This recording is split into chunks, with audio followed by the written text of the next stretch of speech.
میری بات پر توجہ کر. جب آپ کا یہ نظریہ بن جاتا ہے نا کہ میرے لیے آگے بڑا کچھ ہے. جو لوگ یہاں سے گئے تھے نا سعودی عرب محنت مزدوری کرنے, انہوں نے وہاں مکان بنائے.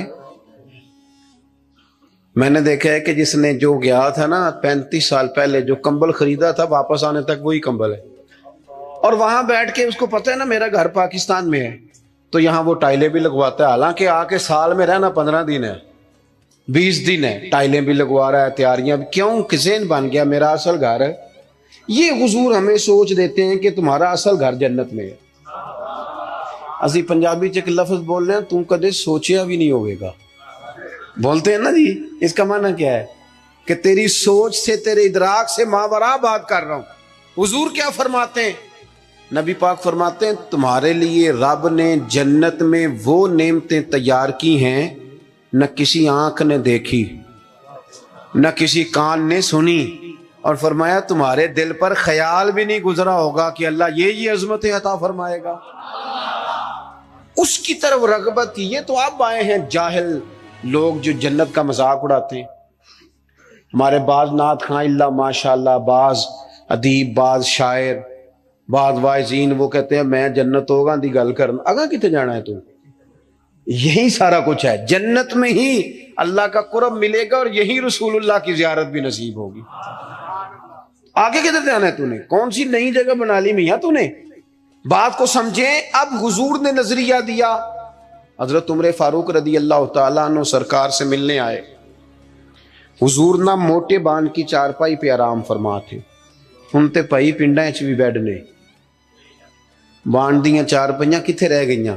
کی آکھی دا سی مونج دی منجی, بولو نا یار, مونج دی تے جیڑی جیز چ ملدی سی او دے بس پاوے رنگین ہوندے سن. انجے یہ اوہو, لیکن کمال تھی نا یار. مکان کچے بندے پکے, محبت گہری, پیار زیادہ. حضرت عمر آئے, اللہ کے رسول آرام فرماتے بوٹے بان کی چارپائی پہ. حضور حضرت عمر کے لیے اٹھے تو کمر پر نا یہ جو موٹے بان کی چارپائی ہوتی ہے اس کے نشان پڑ جاتے ہیں, اور ہم نے دیکھے اکثر بزرگوں کی کمروں پہ نشان ہوتے, اکثر دیکھے. سرکار اٹھے تو کپڑا مبارک ذرا ہٹا تو دیکھا کہ نشان پڑے ہوئے, تو حضرت عمر رو پڑے. دلیر آدمی تھے پر رو پڑے, حضور کی محبت میں روئے. عرض کی یا رسول اللہ کیسر و کسرا تو دنیا میں بڑی آسانیوں میں ہیں اور آپ اللہ کے حبیب ہو کے. وہ درد سے رو رہے ہیں, اخلاص سے بات کر. لیکن نبی کریم علیہ السلام ان کی سوچوں کو بدل رہے ہیں, انہیں نظریہ دے رہے ہیں.